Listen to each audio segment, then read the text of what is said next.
Yes, indeedy, folks. It's the Beer Drinker's Guide to the Great Wahoo.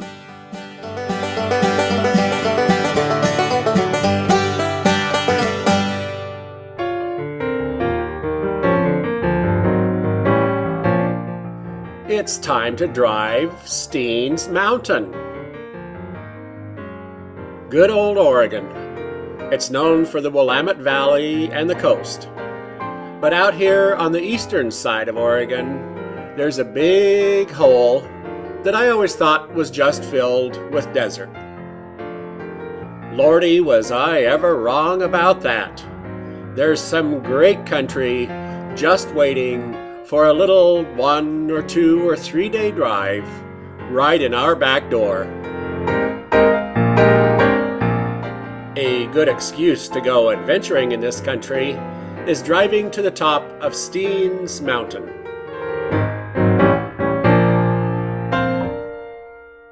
The Steens Mountains are the ones that you see off to the west as you drive from Winnemucca to Jordan Valley. Getting to the top of Steens Mountain itself can be rather difficult because of snow. For that reason, I decided to go in July of the year 2008. We'll go exploring the very tippy top of Steens Mountain during our adventures, and from there we'll go south, looking around the deserts south of that area, and over to Alturas, California, back through the deserts of northern Nevada, and then the deserts on the east side of the Steens Mountain.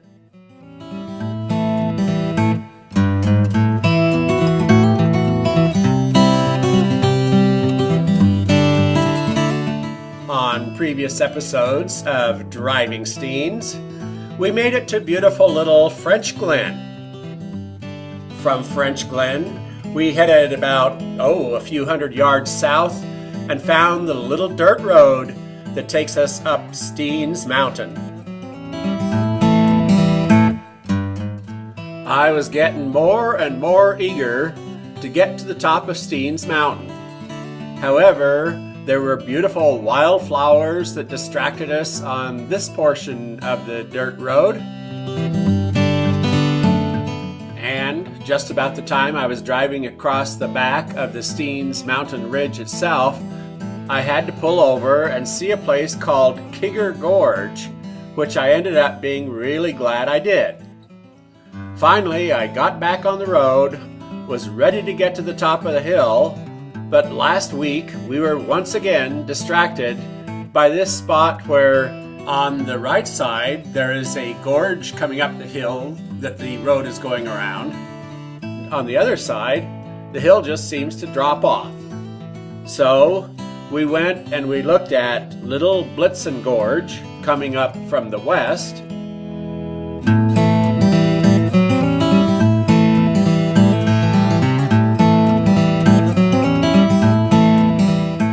And then we walked across the road and looked down on the east slope of Steens Mountain, looking out over the Alvord Desert. Having finished with these distractions, we got back in the road and drove up to where, yes, in the distance there, we could actually see what must be the top of Steens Mountain. After all, these days, antennas mean we're at the top of a mountain.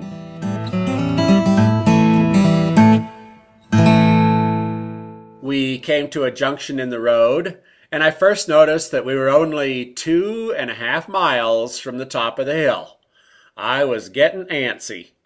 The second thing I noticed was that we were at an elevation of 9,500 feet. Determined to make it to the top of the hill, I was ready to barrel through to the top of the summit. But there was that one little side road, only a half mile long, that went up to the east rim. Well, might as well eat all the vegetables before you get your dessert. So I decided to go drive that half mile over to that east rim, and After driving the half-mile, I walked up the path to these signs.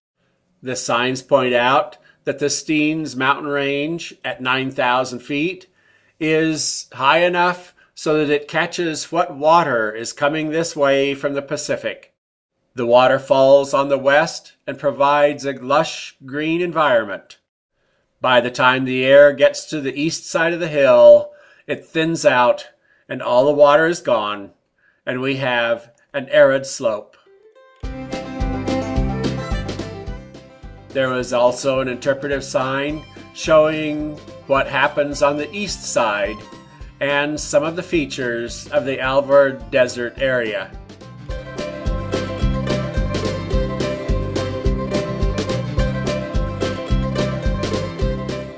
The third sign gives an excellent geologic history of this mountain range and how it was formed.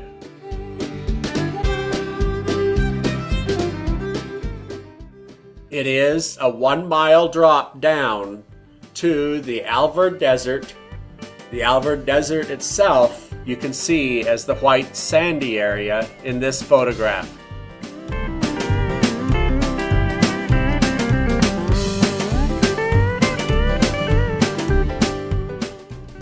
Looking north from the Alvord Desert, we see a large valley. It has a farm, the Alvord Farm. It has a hot springs. We'll be driving up this valley in the future.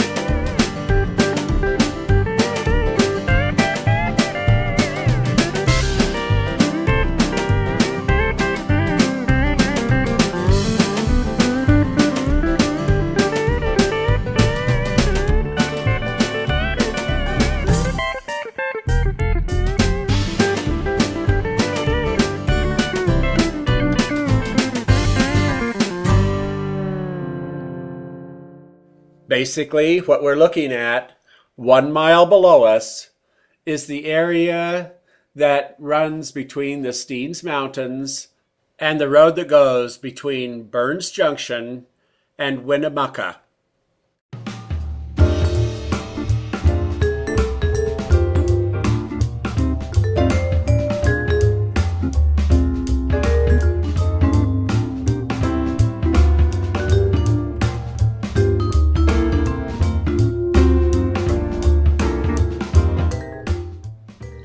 And here I was fascinated with what happens in that 1 mile distance between me and the valley floor.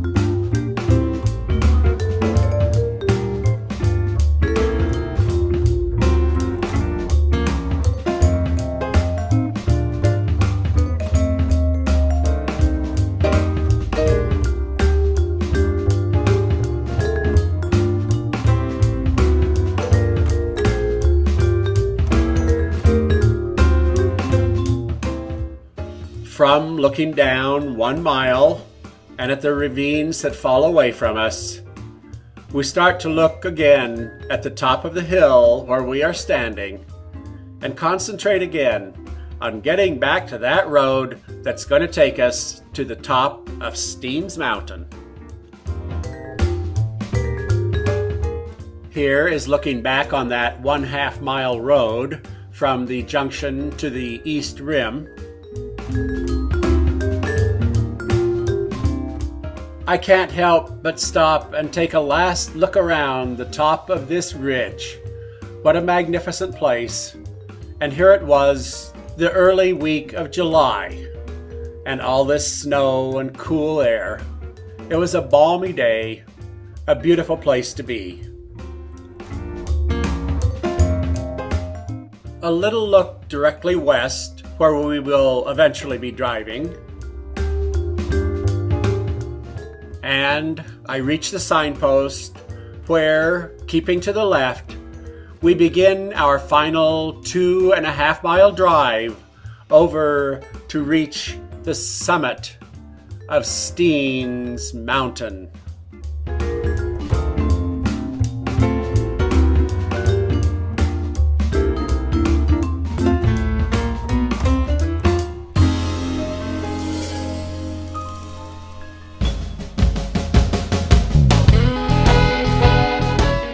Of who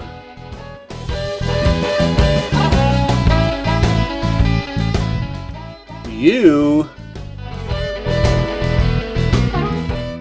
and the great Wahoo.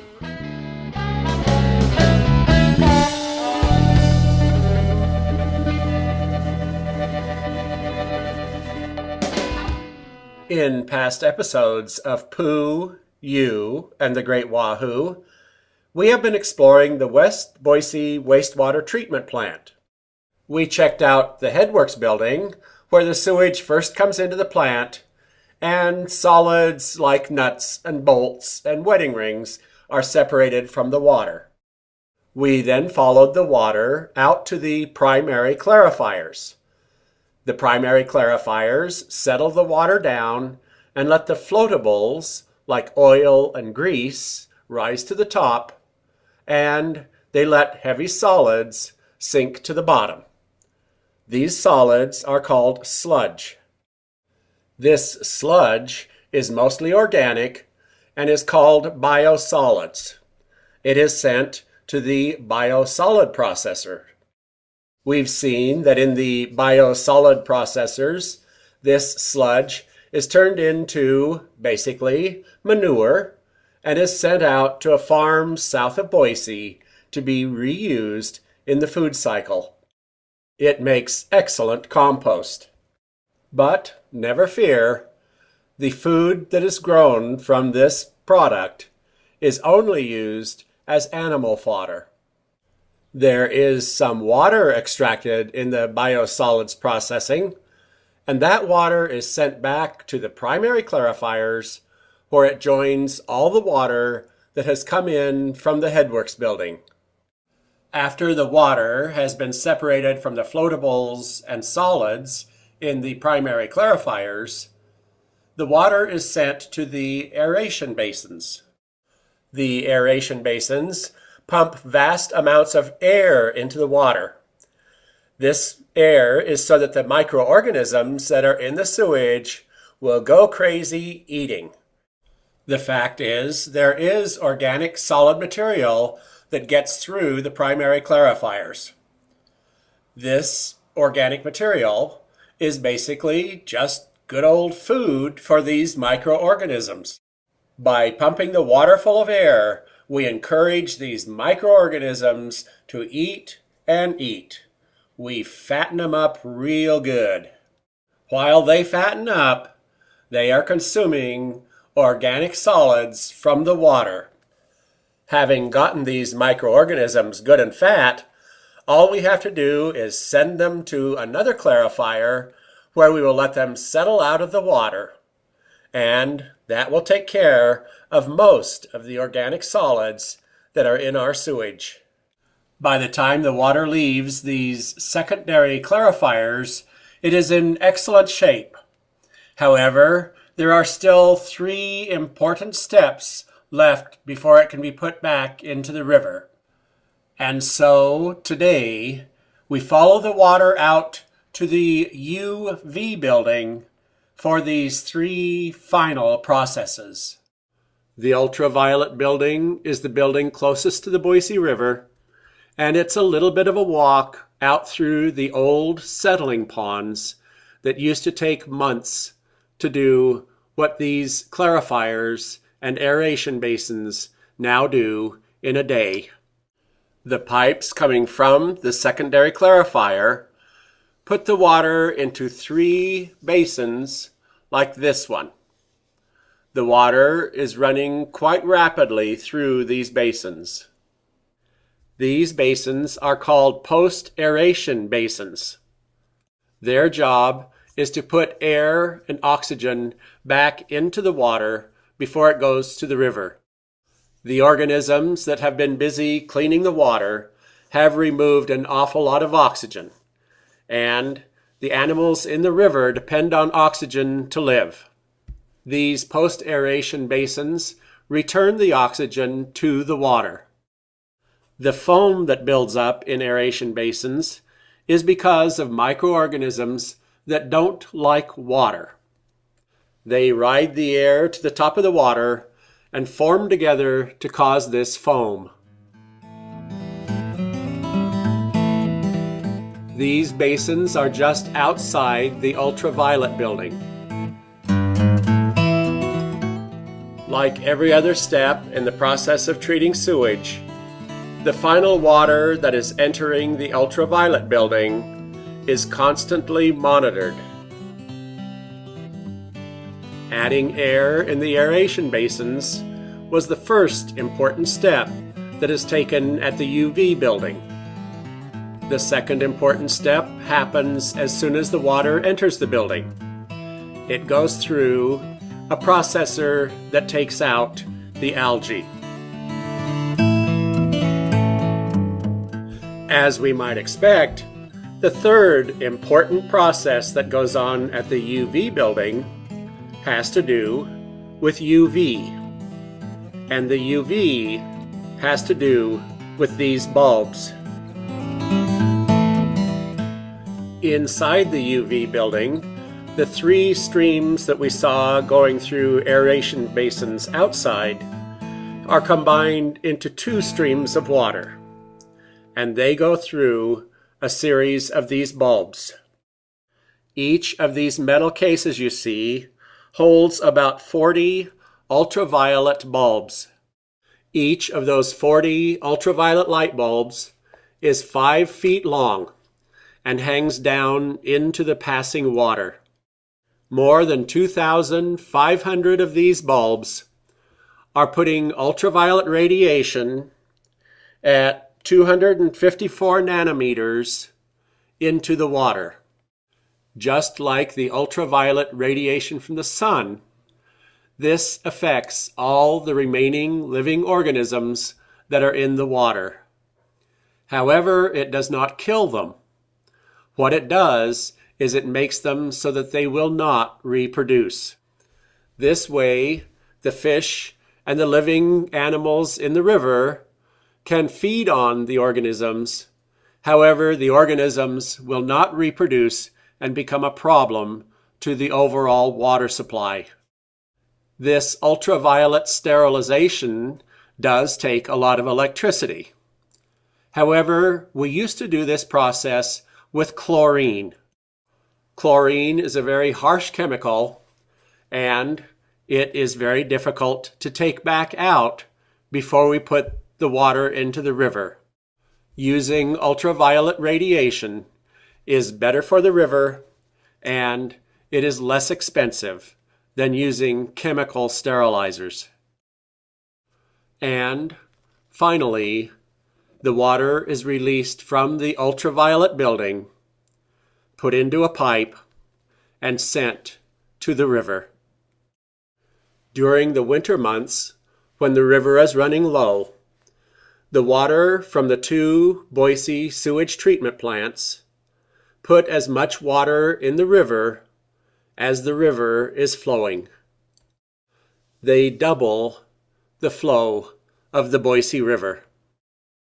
Compared to the water in the river, this water has a lower bacteria level, it has fewer metals, it is pH balanced, the dissolved oxygen level is correct, and it has fewer suspended solids than river water.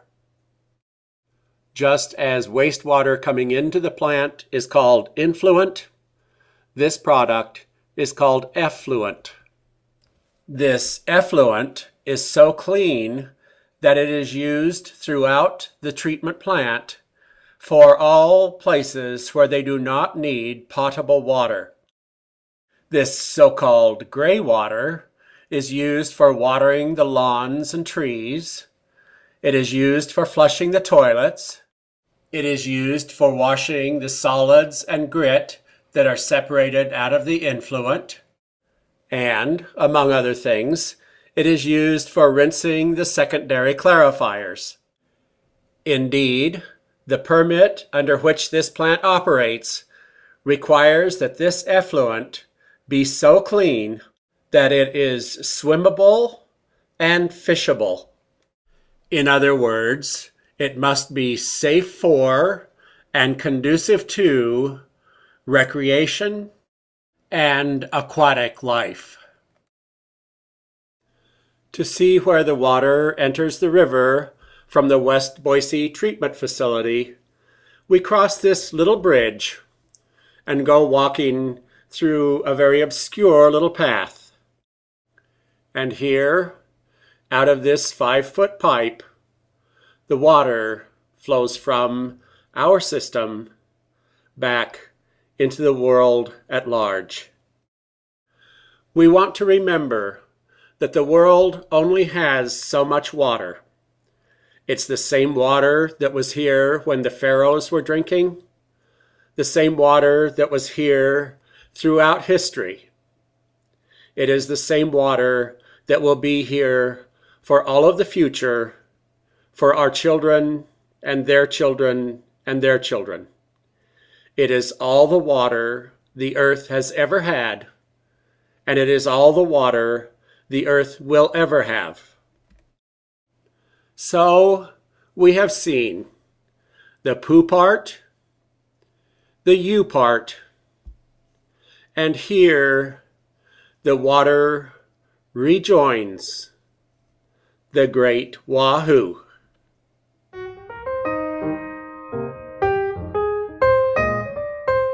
And that is the story of how we use gravity and air and microbes to clean up after ourselves.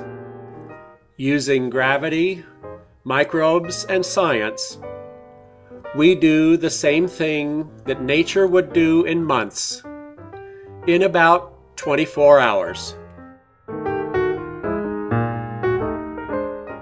If you were to get up in the morning, take a shower, and come to visit the sewer plant about noon, probably the water that you had used would be somewhere about in the primary clarifiers.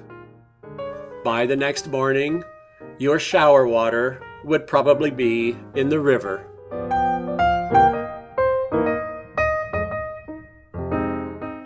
There is, however, one more important component to a sewage plant.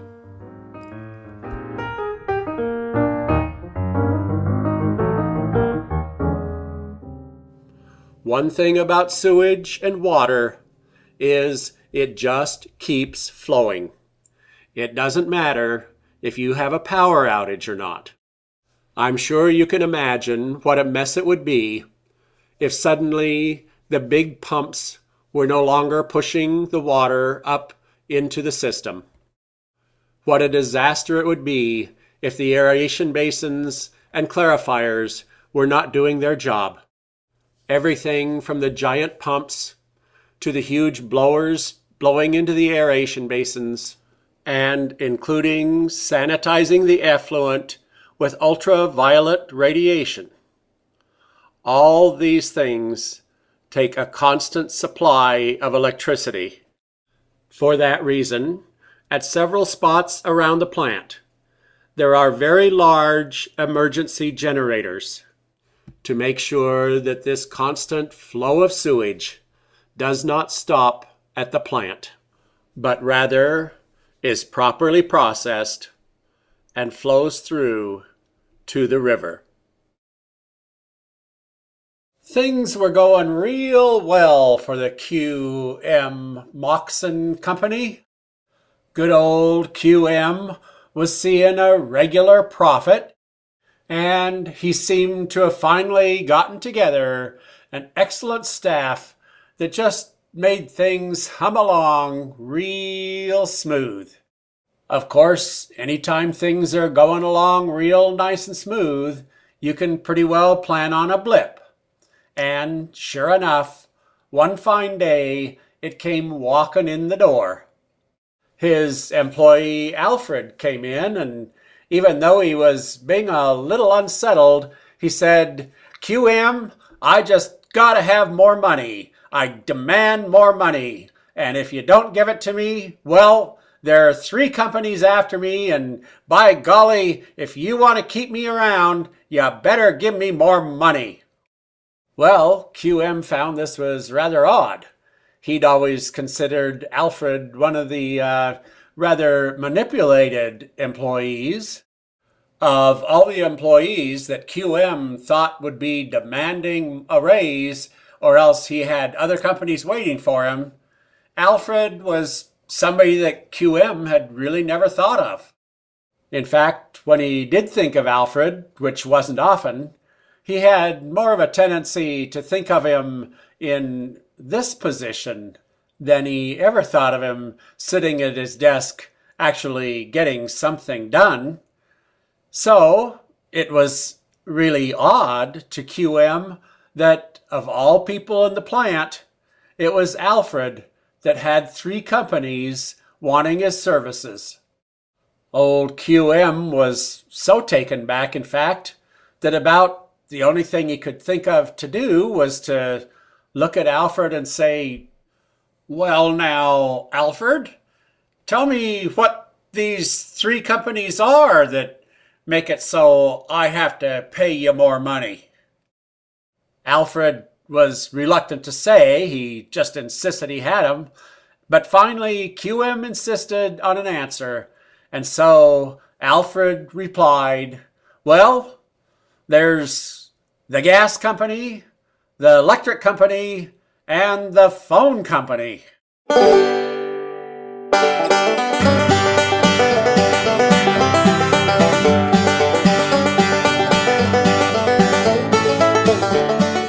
And that's this week's Beer Drinker's Guide to the Great Wahoo. Thanks for watching.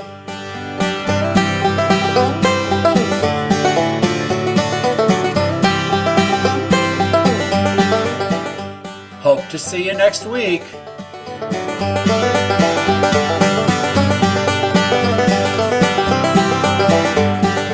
And in the meantime, keep celebrating the Great Wahoo.